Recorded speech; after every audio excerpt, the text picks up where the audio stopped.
Hello everybody, I'm Ard, and welcome to another episode of Minecraft Enigmatica 2 Expert.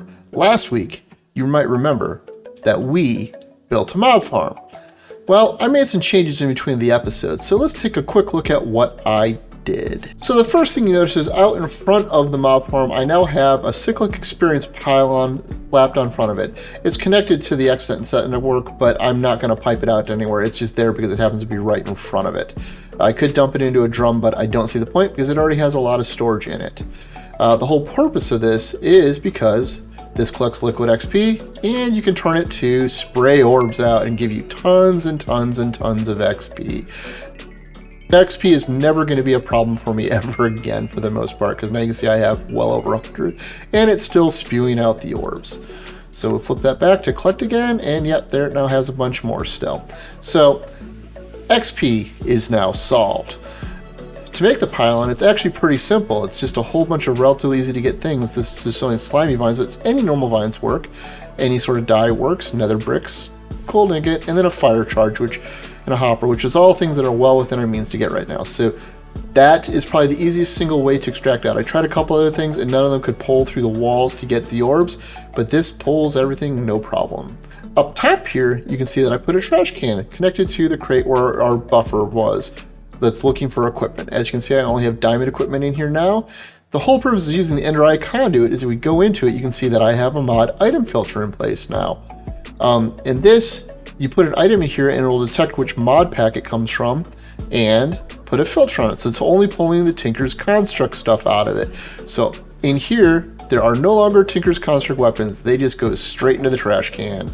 So all that we're left is looking for the last couple of pieces of equipment I haven't seen yet, and we're just going to store diamond equipment now just for the heck of it. So in between episodes, I also discovered something that I hadn't quite realized. I found a really easy way to make steel, and it almost feels like cheating. Because you remember how I can get steel scaffolding from a villager? Well, you can chuck it straight into the arc furnace to get steel nuggets, and I can make emeralds for days, and we just chuck them in like that, and here comes all the delicious steel. So this moderately feels like cheating, but here we are. I can also get aluminum pretty easily this way too, exact same way. So that's fun. And this leads us to the thing I want to do today, which is make a diamond anvil to put in here. It's a powered anvil that will repair all the equipment coming out of this storage crate right here before putting it here to extract more ingots out of each piece of equipment it destroys, which is more important for like all of the rarer pieces than it is for the more common pieces. But it's still a super, super useful thing to do. The problem is, to make the powered anvil, we need an item repair, which, well, that seems innocuous, right? Except it requires empowered diamantine crystal blocks, which means we need to make the empower. Well, that's where we got to hold our horses a little bit, because we finally need to go finish out immersive engineering and build the press, because we need to be able to easily make the aluminum wires, because we have a ton of them in this recipe. So it's just easiest to move forward and finally get around to making the thing I hadn't wanted to make. So let's step back outside and take a look at what we're going to do. So I put this energy cube in the wall right here to connect it to, because it needs to be sitting out in the world. I'm going to put the actual immersive engineering wires in here because I want to string it across the top, because it has to pipe in through the top anyways. So we might as well make it look classier than just putting an energy tube out of the cube into the press itself. Now, to make the press, it's actually pretty simple compared to the other machines we've already made. It's just some scaffolding, a redstone engineering block, a piston, 2 conveyor belts, and a heavy engineering block. All stuff we've made for all of the other machines we've already made. And since I've already got all of this made, let's just put it together. And there we go. Now we have a metal press. So the other things we needed to make to handle this were all of the press molds, which I already did. Those come out of the engineer's workbench over here. They're all relatively easy patterns. They're just 5 steel plates and engineer's wire cutters, so they're all the exact same thing. You just pick which one you want. So I already made all 4. And the other segment was to finish this LV energy segment, which is, we don't need the capacitor. We can get the LV wires from the vendor below, no problem. And then just connectors and relays, where we only really need the connectors. So let's pop a connector on right here and right here. Let's hope this works. I might have to go to the actual top, but let's find out. And now we have a wire in between. And the metal press has power. So what we needed to do was make wires. So it's going to put the wire in here. And then we need to put a place to put these. So let's add a crate here and a dropping conveyor belt on the end. So now they will input into there. Now we need to add a means to put them in. So we'll put an extracting one in and a wooden crate right there. I might clean this up later. I've done it with hoppers before, and it actually takes up less space. It becomes vertical instead of this, but we'll do this for now just because it actually looks like a proper machine. And now let's go make some wires. And we'll start just by putting a bunch of aluminum in here, and you can see they're coming out, and chunk, chunk, chunk, chunk, one after another. So much faster than our other means and much cheaper to make. Now, that said, now that I have this wire here, we do have a problem, because if I do this, you get zapped. So I've got to be aware of that in the future, but that's why it's under the flooring here. It should be relatively safe for me right now. But you know, probably better safe than sorry. Ow. Okay, yeah, the extractor was bugging me from an aesthetics point of view. It was too long, so I just topped the hopper in instead. It pretty much works the exact same though. You just drop the aluminum in, it bugs out a little weird like there, but it works pretty much fine and just drops them in as normal. So that solves the problem from the exec's perspective. I might switch it back later if I start carrying, or if I want to like make 4 of these, one for each of those. I might, if I'm going to do that, I'm probably going to end up hiding them elsewhere though. But for now, this makes me a little happier than the way it was set up. Alright, so now that we've got that out of the way, I went back into the quest log and decided to finish out all of the rest of the immersive engineering stuff because it was all really low-hanging fruit. So now if you go into the book, you see everything is filled out. So the power ones were all easy. It's all just increasing versions of the previous capacitor. It's just simple metals that we already have in the previous capacitor. It's not hard to do at all. The connectors are just increasing levels of terracotta and metal. Again, all really simple things to do. So we got all that banged out. Then we had to do these two, the Thermoelectric generator, which, well, those are simple. And then this, which is just Constantin, which I have a bunch from making the roofs of steel, and then a copper coil block, which we've all done before. So that's done. And then the external heater, which I had to make for as a component for something else I made previously, so it was already done. So, but that was also really simple to make. Nothing's complicated there at all. So let's go try to hook up that generator real fast to try to add some more power to the base. If we look inside the Immersive Engineering book, you can see it tells you generally how it works, and tells you that one hot fluid and a cold fluid on the other side, as well as non-fluid blocks. The blocks we can use are packed ice, which is just normal ice tossed into the compressor. That's that here. And while we don't have yellorium or plutonium right now, we do have uranium, which is 2000. So I've got some of those blocks made, and we can just go do that right now. All right, so I came back here behind my wall to set up the Thermoelectric generator in this little cubby next to my obsidian generator, just to see how it works. I believe this can be scaled up pretty large if I wanted to make a bunch of these, although my power is pretty much solved for the time being anyways. But this is mostly out of curiosity, and I've never really built one of these. So let's plug it into a battery and see what happens. Oh yep, there it goes. Decent clip at that. Now let's add 2 more blocks and see if it speeds up.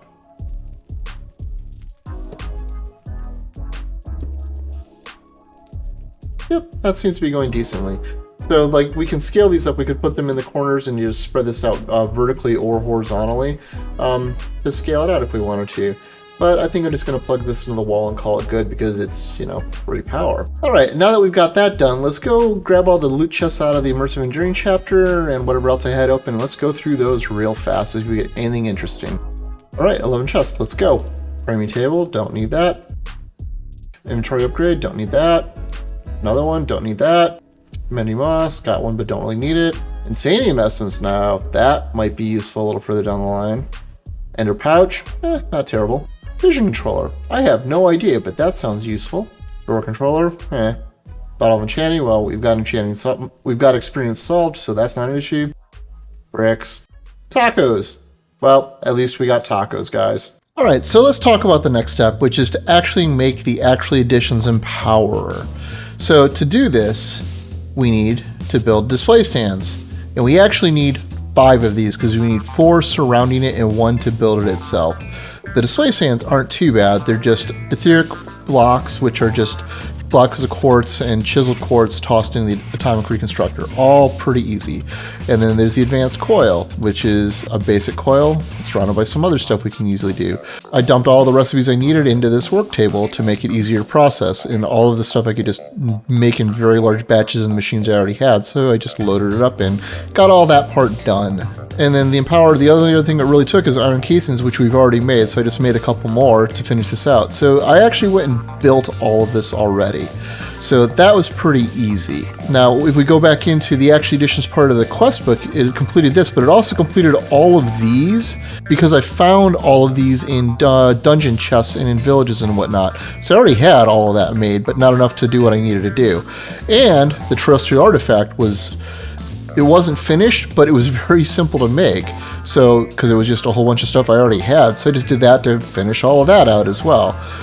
So, I got a bunch more loot chests, but we'll go take care of that in a bit later. So, let me go punch some holes in my basement floor and go wire up for power, and I'll show you how the Empower works. Alright, so I got some power wired up down here in my basement, but I realized I didn't just dig an actual hole, I dug a metaphorical hole, and I completely forgot about something. But let me set this up, and then I'll show you what mistakes that I made.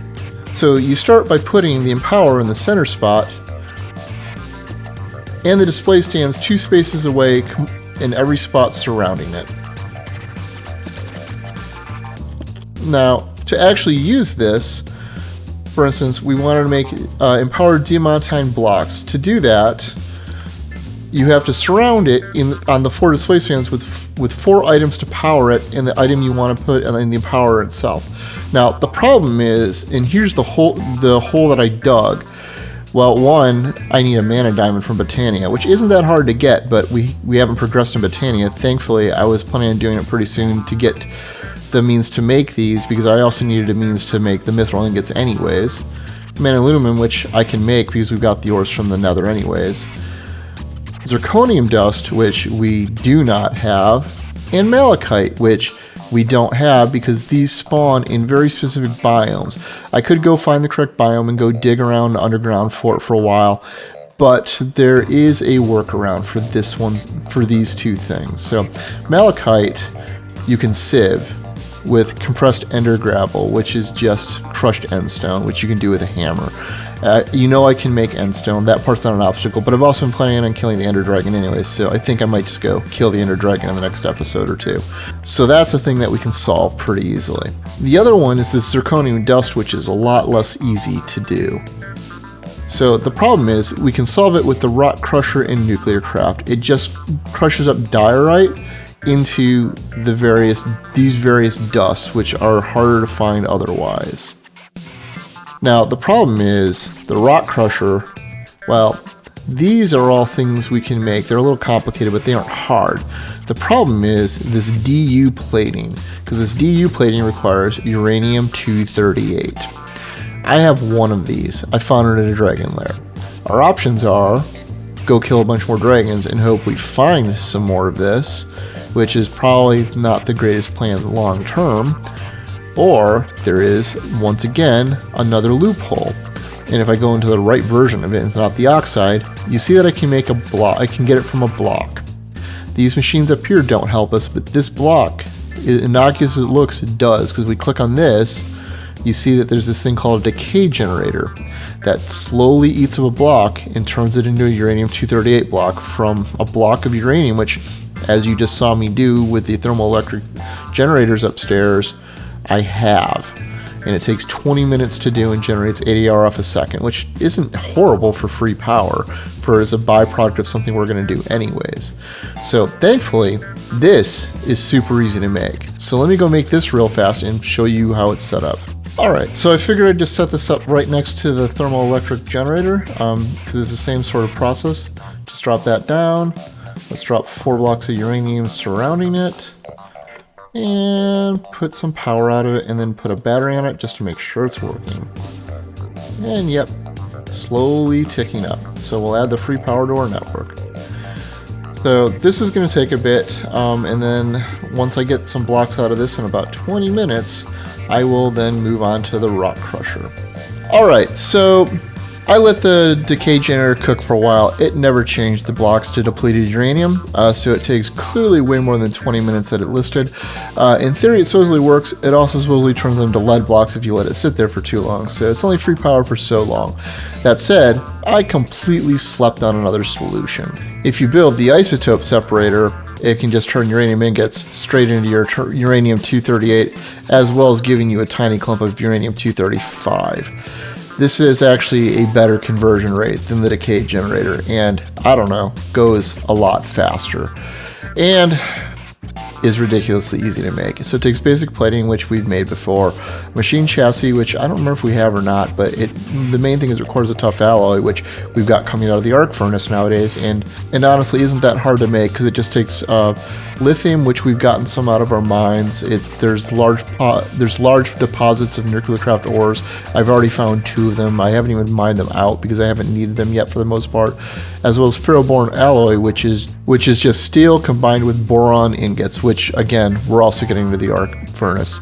So I made some just because I needed some for the next step, but we've already got it coming out of it if I'd just been a little more patient and waited, but you know, why wait when I can just do it? So coming back in here, the other thing we needed was an electric motor, which is very simple to make, and that's pretty much it. So let's just slap this into the wall here and make the 12 that we need. Did I say 12? I meant 16. I can't count today. Alright, so to make the rock crusher we need DU plating. To make the DU plating we need advanced plating, and that just requires basic plating and a bunch of tough alloy, which is why I made some, and then some redstone. And you need 4 tough alloy per plate, and we need 4 plates, so 16. Already did that, so now we just need sulfur, uranium, and advanced plating to make the 4 plates for this. And there we go, 4 DU plates. Now, to also make the rock crusher, we need linear actuators and these other things that we already made for the other machine. Linear actuator is ferroboron alloy, which again, I showed you how to make that, that's pretty easy, and then stuff that we have. So I've already set the work table for these, I've already made these items, we just need to put the rock crusher together now. Alright, let's just put it right there. So, on the upside, or on the up and downside, this chews through a lot of power. You can notice that it's carrying more power than any of my other machines. It's nearly 4 million. This just burns through power like mad. Also, I went mining and got a whole bunch of diorite to go get the things we need from it. To do that, I actually took the scanner and made a scanner module to scan for diorite blocks specifically so they wouldn't have to go find them the hard way. So I have plenty of diorite to feed into this. Let's see how quickly my base depletes from power. Yep, coming down in the basement, this is absolutely sucking all the power out of the generator down here. So we can't leave it running long term, but it's at least getting the materials we need right now. So we don't really need a ton of it, especially since I can't make what I need right now anyways. Alright, so the other thing I did while I was letting the Decay Generator run was I actually did go make some end stone instead of fighting the dragon, since it's an ordeal to go track down the end portal. But so I've got some gems now, so a couple of each, not a ton, but it gets the job done. This will get us to what we need. Alright, so we still have an awful lot to do with the Empowerer, but it's mostly magic based, so I think I'm going to cut that part off for this week. But before we call it a day, I think we should get one more low-hanging fruit out of the way and make something from Mekanism real fast while we've got some time. And the item I'm talking about is the Mekanism Enrichment Chamber, which is actually really cheap to make with what we have available to us now. It's just very basic materials. And the main thing it does is it's an ore doubler. But that's not what we want it for, because what we actually want it for is to make compressed redstone or compressed diamonds, which is a way of enriching redstone or diamonds in such a way that makes them better fuel for the metallurgic infuser. It makes it, instead of being one piece of fuel, it makes it into 9. So it's a massive increase for any time we have to use diamonds in there, and makes it much more feasible to use. So let's put that together and put it in the wall real fast. Alright, and there we now have the enrichment chamber. So if we put a piece of redstone into it, you can see that it ticks through here, and out comes the compressed redstone. If we open up the metallurgic infuser and throw this in, you can see that it generated 80. Oh, it's 8 pieces, not 9, my mistake. But if we put the iron in there, now it can make 8 instead of the 1 that it did before, so it massively decreases the amount that we need. So that's all good. So now what we should probably do is grab a diamond and put that in there too, so we can unlock another reward.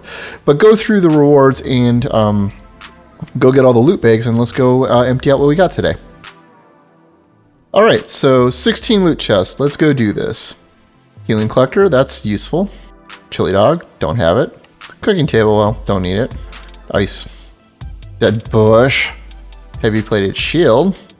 Cup of coffee. An angel block, which is useful when we want to go build stuff up in the sky, like when we go start doing astral sorcery stuff. EFLN, more explosives. Man of steel, which we now have tons of. Sturdy casing, which we can easily make. We already had an organ sapling. Liquid fuel tank, which we already got a bunch of. Gun turret, which we don't need. Another shield. And a builder. That might be useful. But all in all, pretty depressing set this time. Well, folks, I think I'm going to cap it here for tonight. Today obviously didn't go exactly as planned. We built the Empower and then we're completely unable to use it to actually reach our stated goal of making the Diamond Anvil.